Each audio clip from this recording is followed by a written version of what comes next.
तो देखिए यहाँ पर हम लोग अब 13.1 में से एक का जो है 5वां नंबर ध्यान दीजिएगा। ये सवाल कहता है इसमें कि माध्य तो निकालना है। आप प्रत्यक्ष विधि से भी बना सकते हो, कल्पित माध्य विधि से भी और पग विचलन विधि से भी बना सकते हो, लेकिन आपको यहाँ तीनों विधि ही सीख के रहना जरूरी है कि नहीं। तो अभी तक हम लोग प्रत्यक्ष विधि सीख लिए थे, अब की बार हम लोग सीख रहे हैं क्या, कल्पित माध्य विधि। इसलिए हम लोग लिख रहे हैं कल्पित माध्य विधि, लिखे हुए हैं 13.1। तो ये वर्ग अंतराल ये आपको दिया हुआ ही है, बारंबारता ये दिया रहता है। अब यहाँ कल्पित माध्य विधि में याद रखिएगा, ध्यान से सुनिए, पहले आप बनाते थे ये दोनों तो दिया रहता था, एक्स आई निकालते थे, फिर एफ आई इंटू एक्स आई करते थे ना। कल्पित माध्य विधि में एक तो एक्स्ट्रा बनाना पड़ेगा। क्या करना पड़ेगा, यहाँ लिखिएगा डी आई, कितना लिखिएगा डी आई, और डी आई के बगल में लिखिएगा एफ आई इंटू डी आई। अब डी आई कैसे निकालते हैं इस बात को आपको दिखा देते हैं, ध्यान दीजिएगा।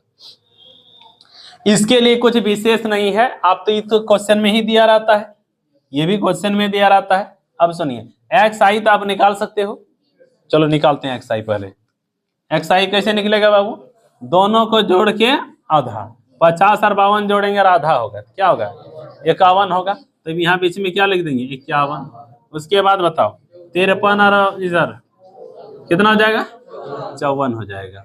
तो 54 हो जाएगा। 51 के बाद देखो 3 बढ़ गया 54 हुआ कि नहीं। चलो यहाँ पर ऐसे कर देते थोड़ा सा ठीक रहेगा, सीधा सीधा में। हाँ बोलिए 54 हो गया, 54 के बाद क्या हो जाएगा 51 3 54 54 3 57, यहाँ 57 57 और 3 60 हो जाएगा, और 60 और 3 63, ऐसे करके बढ़ जाएगा। ठीक है, अगला आपको ध्यान दीजिएगा यहाँ पर एक चीज कि आपको डी आई बोले हैं, कोई मतलब ही लिखो, पहले समझो डी आई कैसे निकालते हैं। ध्यान दीजिए, डी आई के लिए कोई विशेष बात नहीं होती है। आपको एक्स आई में जो बीचों बीच है, एक्स आई में जो ऊपर से नीचे में बीचों बीच होगा, मिला कोई मिला, जो मिला बीचों बीच उसको कहो ए। ऊपर से ऐसे करके नीचे क्या हो गया, बीचों बीच में कौन मिला 57 जो मिला, इसको आप क्या मान लेना ए, इसको क्या मान लेंगे ए। लिखना नहीं है, ऐसे हम ऐसे समझा रहे हैं, समझाने के लिए यहाँ चिन्ह मार दिए, ए लिख भी दिए, लेकिन इसको आपको क्या मान लेना है ए। यहां तक हो गया। अब यहां पर क्या करना है, ध्यान दीजिएगा, हर एक ठो में, हर एक इसमें जाएंगे, यहां पर कुछ लिखना है तो पढ़ो एक्स आई माइनस ए।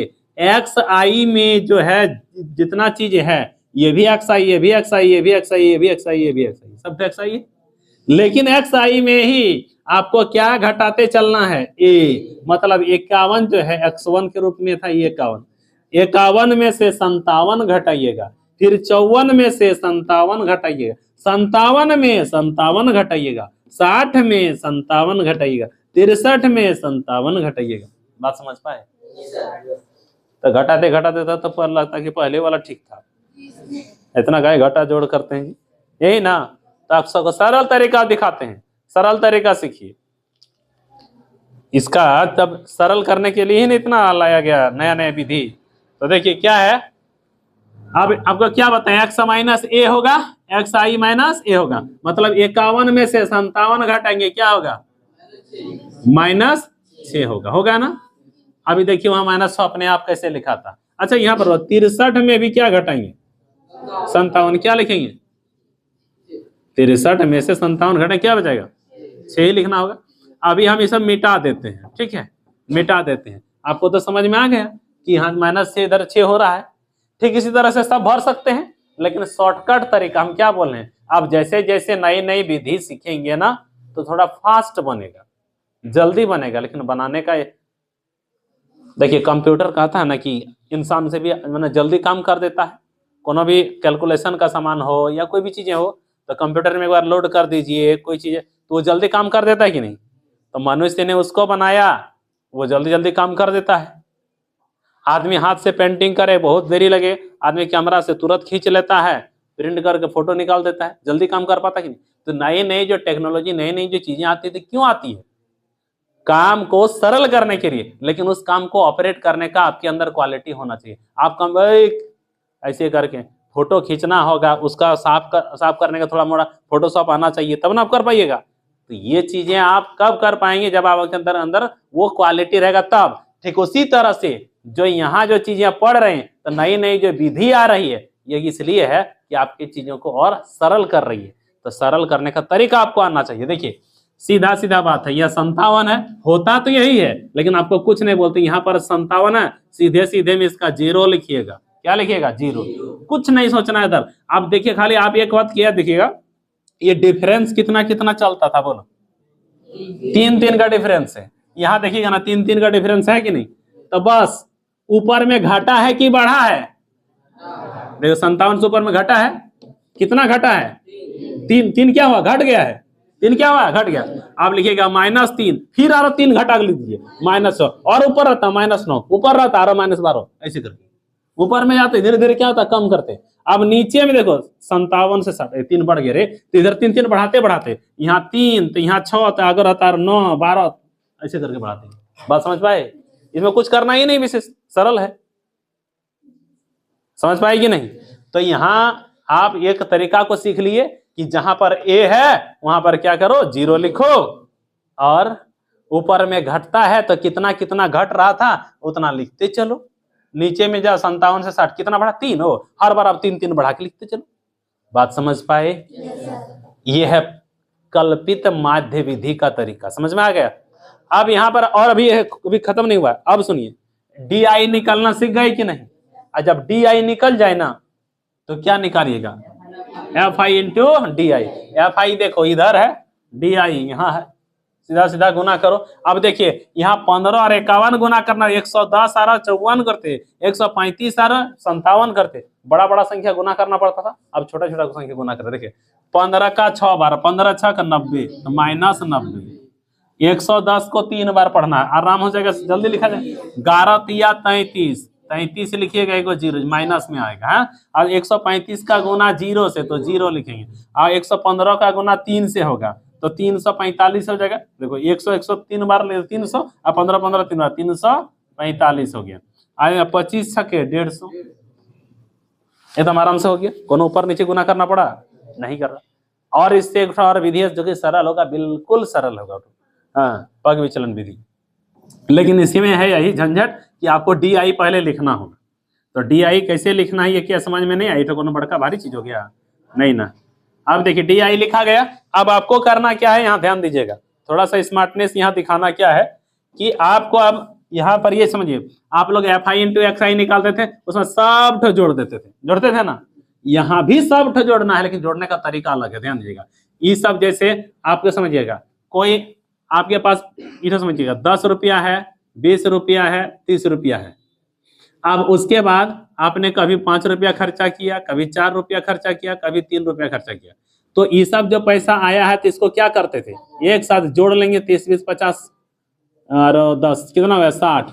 इधर सब खर्चा वाला है, तो 5 4 9 3 कितना हुआ? 12। 12 रुपया क्या हुआ जी? खर्चा हुआ। तो अब उसका 60 में से 12 को क्या कर देंगे? घटा देंगे। ये करेंगे कि नहीं? ठीक इसी तरह देखो, ये दोनों तो क्या है? ये खर्च वाला है, तो इसको एक साथ जोड़ लेना है। ये तो क्या है? प्लस वाला है, तो सब एक साथ जोड़ लीजिएगा। अब जो ऊपर नीचे हो जो घटा दीजिएगा, है ना। तो चलो 330 और 90 जोड़ के बोलो।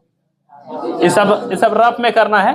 330 और 90 जोड़ो, 0 0 0 9 3 12 के 2 हासिल 1 3 और 1 4, 420 रुपया खर्च होने वाला है। और जमा होने वाला कितना है? जोड़ लो। 5 और 0 कितना हो गया? 5 0 5 नहीं, और 5 4 9 और 3 और 1 4, 495। ये बड़ा है, छोटा है ना, तो यानी ये ऊपर चल जाएगा। 495 ऊपर लिखेंगे और 420 नीचे लिखेंगे। अब क्या करेंगे? घटाएंगे। 5 में 0 गया 5, 9 में 2 गया 7, 4 में 4 कट गया, तो 75 रुपया बच गया ना। 75 रुपया कर्जा रहा, बोलो बच गया ना, प्लस में रहा ना। तो यहाँ आपको क्या लिखना है? 75। बात समझ पाए? ये माइनस माइनस एक साथ जोड़ करके खर्चा एक साथ हो गया। यहाँ पर जो जमा हुआ तो लिखे। अब जो ज्यादा रहेगा, यदि हो सकता है माइनस से ज्यादा रह जाएगा, तो उसमें -75 हो जाता। सपोज दैट यहाँ जोड़ने के बाद -495 हो जाता, इधर 420 होता, तब यहाँ 75 नहीं -75 होता। तो यहाँ तक समझ में आया कि नहीं आया? चलिए अब किसको जोड़ना है बताओ? FI तो जोड़ना ही हर हाल में। जोड़िए 5 5 10 5 15 5 20 के 0 हासिल रहा 2 400 होता है। अच्छा 2 3 4 3 7 8 10 के 0 हासिल रहा 1 1 1 2 1 3 1 4 400 हो गया कि नहीं। अब आपको क्या निकालना है, माध्य। क्या निकालना बाबू, माध्य। तो माध्य का सूत्र हम लोग कौन विधि से सीख रहे हैं, कल्पित माध्य। तो यहाँ लिखेंगे कल्पित माध्य विधि से, कल्पित माध्य विधि से, कल्पित माध्य विधि से x bar is equal to था a plus sigma f i into d i बटे सिग्मा एफ आई, यही था। तो a प्लस, तो a के रूप में आपको याद होगा कौन है, a के रूप में कौन है, तो यहाँ लिखिएगा 57 और plus sigma f i into d आई कितना है 75, तो यहाँ लिखिएगा 75 बटे सिग्मा एफ आई कितना है 400, तो यहाँ लिखिएगा 400, जो कटा सकते हैं कटा दीजिए। यहाँ x bar is equal to हो गया, देखिए 25 से तो कटेगा भी है ना, तो यहाँ लिखेंगे 57 और प्लस हो गया इधर, यहाँ कटाते हैं 75 बटा 400। देखिए 25 से कटाइए, 25 दिया 75, 3 बार में एक खत्म। अब 25 इकाई 25, 40 में से 25 खत्म, कितना बच गया 15, 15 और यहाँ 0 बगल में 150, 25 छके 150, तो कितना हो गया बाबू 57 प्लस 3 बटा 16। अब ये जो 3 बटा 16 जो है ना, अब इसको भाग देना पड़ेगा। 16 से किसको भाग दीजिएगा 3, 16 से 3 को भाग दीजिएगा, तो 16 हो गया, यहाँ 3 को भाग दीजिए, चलेगा नहीं, कम है तो नहीं चलेगा। 0 देखिए 10 दीजिएगा तो 30 हो गया, तो 16 दूनी 32, 2 बार में ज्यादा हो जाएगा, तो 16 इकाई 16, कितना बच गया इधर, कितना बच गया, यहाँ पर 10 में 4 गया तो 10 में 6 गया तो 4, यहाँ पर यहाँ कितना बच गया 1 14, 10 है 0, 16 8 128, 16 9 114, 16 8 128, यही ना। 10 में से 8 गया क्या हो गया 2, 3 में से 2 गया तो 1, ये तो कट गया, 0 है, 16 6 96, 16 7 112, 16 7 112, 10 में से 2 गया तो 8, यहाँ खत्म हो गया, खत्म हो गया, 10 में है 10 है तो 0, तो 16 पंचे 80, यानी क्या हो गया, यहाँ पर लिखेंगे 57 जोड़ 0.1875, जोड़ेंगे तो कितना होगा, तो 57 दशमलव वाला जोड़ जान रहे हैं, जैसे 57 है तो 57 लिखिएगा, हाँ, इसमें दशमलव नहीं ना है, दशमलव है इसके पास नहीं, तो दशमलव नहीं है तो दशमलव देखिए 0 0 0 0, 4 गो दशमलव के बाद 4 गो है तो 4 गो 0 बैठाइए, और उसके बाद 0 दशमलव क्या लिखेंगे 1875। अब क्या कर दीजिएगा जोड़िएगा, ये हो गया 5 7 8 1.75, कितना हो गया जी 57.1875।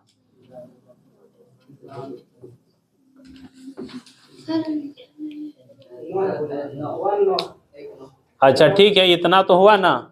आप देखिए आपको यदि आंसर में इतना नहीं है ना, तो आप इसमें कोई बात नहीं है, इतना भी लिख देंगे तो भी चलेगा, क्योंकि यहाँ दशमलव खत्म हो गया था इसलिए हम यहाँ तक गए, नहीं तो देखिएगा यहाँ इसको ऐसे लिख सकते हैं 57.1 लिखे, और दशमलव के बाद यदि तीसरा अंक, दशमलव के बाद तीसरा अंक, देखो तीसरा अंक 1 2 तीसरा अंक यदि 5 हो या 5 से अधिक हो तो पहला वाला में 1 जोड़ना है और बाकी सब उधर वाला छोड़ देना है।